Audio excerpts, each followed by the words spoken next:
Salamat sa Diyos na gising ka na. Saad ng boses ng matandang babae. Kaya naman natigil sa pag-iisip ang lalaki. Bumaling to sa nagsalita at nakita nga niyang nasa bunga ng pinto ang matandang babae kasamang alaga nitong malaking aso. Who are you? Malabig na sabi ng lalaki. Ngumiti naman ang matanda at naglakad palapit sa kanaupo sa kanyang tabi.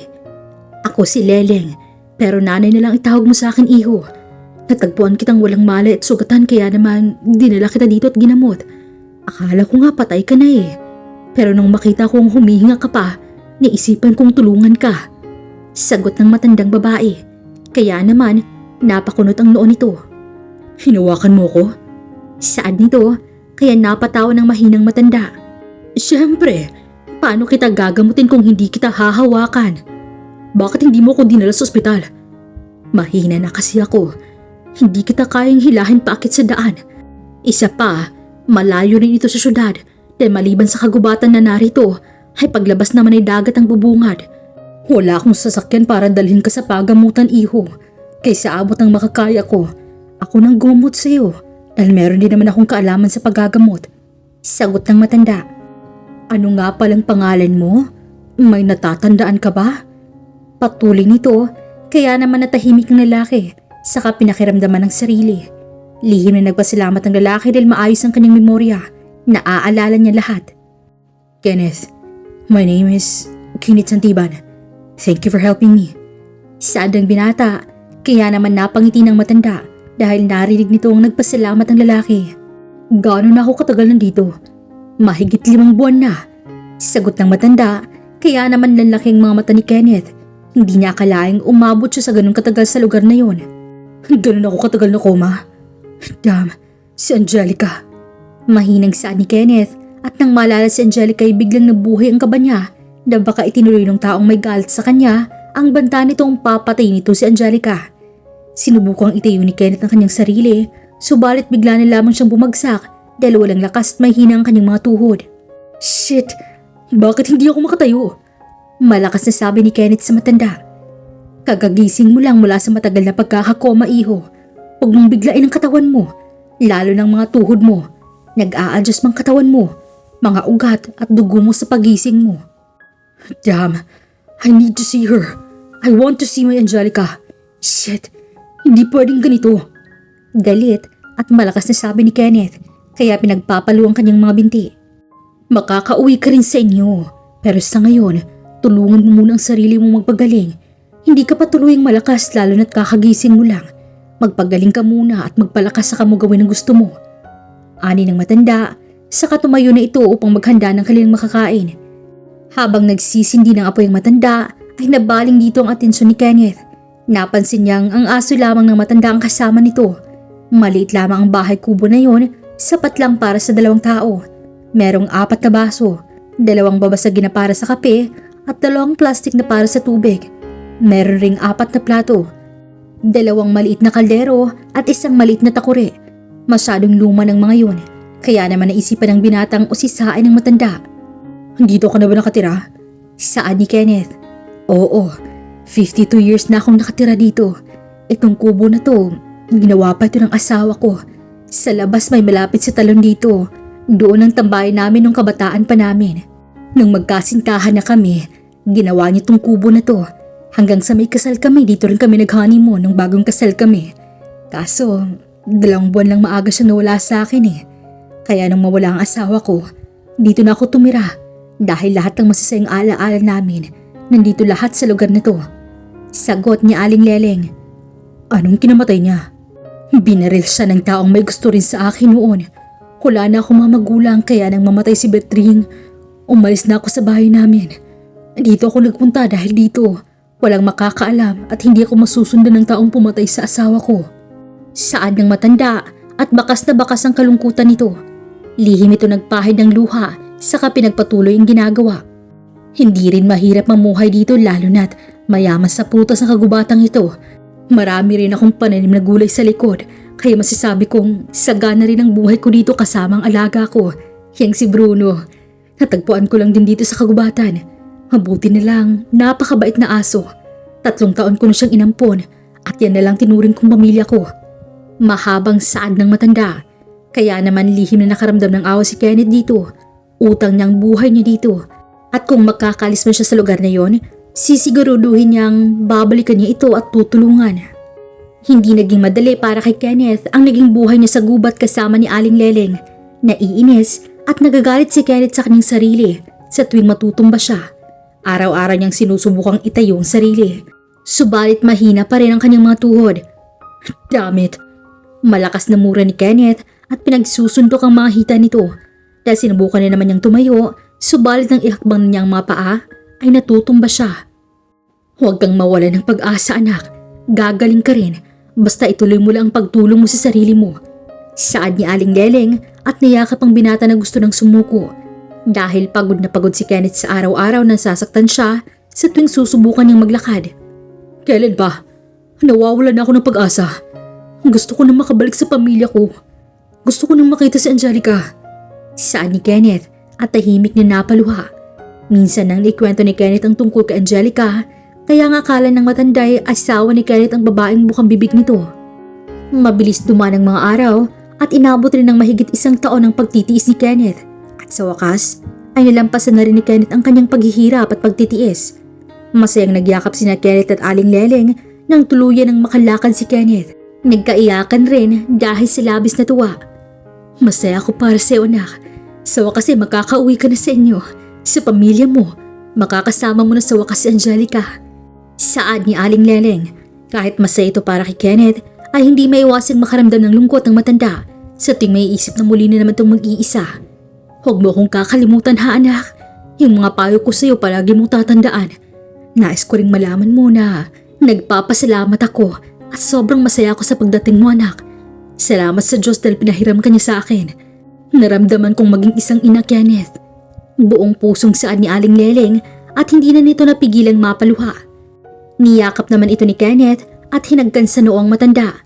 Sa tingin mo ba, Nay, iiwan ko po kayo mag-isa dito? Buong buhay kong tatanawin ang pagtulong at pag-aalaga mo sa akin, Nay. Kaya hindi ako aalis rito nang hindi kayo kasama ni Bruno. Hayaan mo kong makabawi sa iyo, Nay. Saad ni Kenneth at niyakap ang matanda. Sa mahigit 1 taon na buhay ni Kenneth kasama ni Aling Leleng ay masasabi ni Kenneth sa kanyang sarili na malaking naitulong na aral sa kanya ng matanda. Natuto siyang magpakumbaba, makontento at magtiis. Hindi ko kayang iwan ang lugar na to, nak. Mahal na mahal ko ang lugar na to. Pinangako ko sa sarili ko na dito ako mamamatay at ililibing sa lugar na to.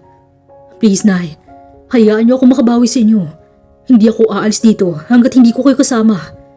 Tsaka, pwede mo rin namang balikan ang lugar na to anytime mo gusto, na Alam kong mahalaga at mahal niyo po ang lugar na to. Kaya pinapangako ko, kapag nakabalik ako, aayusin at mas lalo ko pang pagagandahin to. Saad ni Kenneth na ikinangiti ng matanda. Talaga? Anytime kung gustong bumalik dito, makakabalik ako? Panenigurado ng matanda, kaya naman nakangiting tumango si Kenneth. Sige na nga, pumapahayag na ako. Namimiss ko na rin kasing kumain ng karne. Nakalimutan ko na kung anong lasa ng manok at anong lasa ng tinapay. Nagsasawa na ako sa inihaw na isda at pinakulo ang kamote. Sagot ni Aling Leleng, kaya pareho silang natawa. Nang tuluyan ng gumaling si Kenneth, ay pasan-pasan na niyang umaakyat si Aling Leleng habang nakabuntot sa kanilang asong si Bruno. Hingal na hingal siya ng tuluyan na nilang narating ang kalsada. Napaupo si Kenneth sa gilid ng kalsada matapos niyang ibaba si Aling Leleng. Hindi pa man nakakahuma sa labis na pagod ay biglang napatayo si Kenneth nang may dumaan na single na motor. Pinara niya yon at lihim na nagpasalamat nang huminto iyon sa kanilang harapan. Pasensya na sa abala. Pwede mo ba kaming tulungan? Naku, kung pera manong, wala po akong pera. Estudyante lang po ako. Ani ng binata. Nakasuot pa ito ng uniform at may bag sa likuran.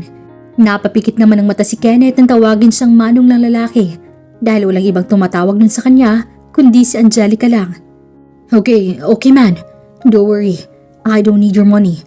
Ang kailangan ko lang ay cellphone. Makikitawag ako. Ah, ganun po ba? Tamang-tama. Kaka-unli ko lang po dito. Eto po. Saad nito at inabot nito ang cellphone. 2 ring pa lamang ay kaagad sumagot ang taong tinatawagan ni Kenneth. I will send the location. Just faster. Huwag mong sabihin kahit kanino na tumawag ako. Baka makatunog ng ibang kalaban. Saad niya sa kausap at pinatay na ang tawag. Sa mansyon ng mga santiban, nagtataka ang mga ito kung bakit pinapunta ni Ariel sina Sharina, Patrick, Cheryl, kasama ng mga asawa at mga anak ng mga ito. Nagtatakang bumaba ng hagdan ng mag-asawang Paul at Sherin nang makita ang naroon ng mga kapatid, anak, asawa at apo na naghihintay sa kanila sa sala. Anong meron? Bakit mo kami pinapapunta dito? Saan ni Anne, ang asawa ni Paulo Santiban? Hindi ba't kami dapat ang magtanong yan? Ani Sherin. Nakatanggap kami ng message na magtipon-tipon lahat dito. Saan ni Sharina? Sino nagpadala? Tanong ni Doña Pauline. Si Ariel. Sagot ni Patrick, kaya naman napatingin ang lahat kay Cheryl na may pagtataka. Why my princess? Bakit pinapapunta ng asawa mo lahat dito? Saan ni Sherin sa bunsong anak? I don't know ma. Tinatawagan ko naman hindi na makontak. Nasaan ba kasing asawa mo, Cheryl? Ani ni Sharina sa pamangkin. I really don't know, tita. Ang buong akala ko lang pumasok sa kumpanya si Ariel. Sagot ni Cheryl. Siguro hintayin na lang natin. Baka meron siyang malagang sasabihin kaya niya tayo tinipon dito. Saan ni Inday, ang asawa ni Patrick? Ilang sandaling paghihintay ay binuksan na ng kasambahay ang pinto. Kaya naman napatingin ang lahat sa dalawang taong pumasok at may kasamang malaking aso. Nagtataka ang buong pamilya kung sino ang dalawang taong dumating at nang matitigang maigi ng mga itong lalaki ay halos sabay-sabay napasinghap at nanlaki ang mga mata nila ng mapagsinong lalaki. Kenneth? Ikaw ba yan, anak? Nauutal na sabi ni Sherin at itong naunang lumapit at mabilis na niyakap ang panganay na anak. Halos hindi nila ito makilala dahil malaking ipinayat ni Kenneth. Kumapal na rin ang balbas nito sa panga at halos hindi na makita ang labi nito. Tito! Sabay sabi ng tatlong dalagang apo ng santiban. Umiiyak ang mga ito at sabay na niyakap ang kanilang tiyuhin. Pagkatapos ay ang mga kakambal naman ni Kenneth. Kuya, salamat naman sa Diyos at binalikan niya sa amin. Umiiyak na sabi ni Cheryl. I missed you, my princess. Sobrang na-miss ko kayong lahat. Lalo na kayo, Mom, Dad. Sagot ni Kenneth sa pamangkin at binalingan nito ang mga magulang. You're back, son. You're back. Basag ang boses na sabi ni Paul. Tinapik muna nito sa balikat ang panganay na anak bago niyakap ng puno ng pangungulila. Masamang damuto, Dad. Sagot ni Kenneth sa ama. Kaya naman napangiti na nito si Paul. Labis-labis ang kasiyahan ng buong pamilya Santiban dahil sa wakas ay kasama na ng mga ito si Kenneth. Isa-isang yumakap at nag-iyakan na sa labis na kaligayahan. Punong-puno ng pagmamahal at labis na pangungulila. Kaya naman gano'n na lamang ka-emosyonal sina Doña Pauline at Don Pablo. Mahigpit na niyakap ni Kenneth ang kanyang abuelo at abuela. Sa kanilang triplets ay si Kenneth lamang ang sobrang malapit sa kanyang lolo at lola. Nang matapos yakapin ng lahat si Kenneth, ay nabaling naman ang pansin nila sa matandang kasama nito. Anak, sino siya? Mom, Dad, si Naileling po at ang alaga niyang si Bruno. Sila ang tumulong sa akin at kung hindi dahil sa kanila, marahil ay wala na ako. Nay, sila pong mga magulang ko. Silang lahat ng pamilya ko. Pagpapatuloy niya, buong puso namang niyakap ni na Sherin at Doña Pauline si Aling Leleng maging ang iba pa. Labis-labis ang pasasalamat ng buong pamilya Santiban kay Aling Leleng. Kaya naman nawala ang kaninang nararamdamang hiya, pagkailang at kaba ng matanda sa buong pamilya ni Kenneth. Hindi akalain ng matanda na sobrang yaman pala ng taong tinulungan nito. Nakakalula at nakakamangha ang napakalaki at napakaganda ng loob ng mansyon. Hindi tuloy niya alam kung mansyon pa ba iyon o palasyo na. Katatapos lamang kumain ng buong pamilya, nasa sala ang lahat habang kinakausap naman ni Mrs. Sherin si Aling Leleng. Nagkikwento ang matanda tungkol sa naging buhay ni Kenneth sa gubat kasama nito. Habang sina Kenneth, Patrick at Paul naman ay nasa labas lamang malapit sa pool area. Nakabukas lamang ang sliding door, kaya naman mula sa pool area ay nakikita ang nasa sala. Ngayon ko lang ulit nakitang masaya tumawa ng totoong mami niyo. Saad ni Paul habang mga mata nito ay nasa loob kung saan nakaupo at nakaharap sa gawin nila sila Aling Leleng at Mrs. Sherin. Pansin ko rin, Dad. Magmula nang mawala ka, Kuya. Palaging umiyak si Mommy. Nag-aalala kami na baka mapano na siya. Nakita mo naman diba kung paano nangulila si Mommy kay Princess Cheryl nang mawala siya? Laging umiiyak. Napapabayaan ang sarili. Di ko makain ng maayos. Ganun na ganun si Mommy nung ikaw naman ang nawala. Ngayon ko lang ulit siya nakitang tumawa ng ganyang kalakas. Saad ni Patrick. Thanks, son. Bukod sa sobrang masaya ako dahil nakabalik ka na sa amin ng ligtas, mas lalo akong napasaya at gumaan ang loob ko dahil sa nakikita kong kasiyahan ng mommy niyo. Saad ni Paul at hinakbayan ng dalawang anak. Kinabukasan, hapon na nang magising si Kenneth. Sobrang napasarap ang kanyang tulog. Inabot na ng 5 p.m. Sobrang na-miss niya ang kwarto niya at ang labis na napasarap sa tulog niya ay ang sobrang napagod siya silang oras na pagbuhat sa naileleng niya at sobrang nagutom rin siya. Kaya napasarap ang kain niya kanina. Sobra siyang napagod at dahil sa labis na napagod ay kaagad siyang nakatulog matapos niya ibagsak ang sarili sa kanyang malambot na kama.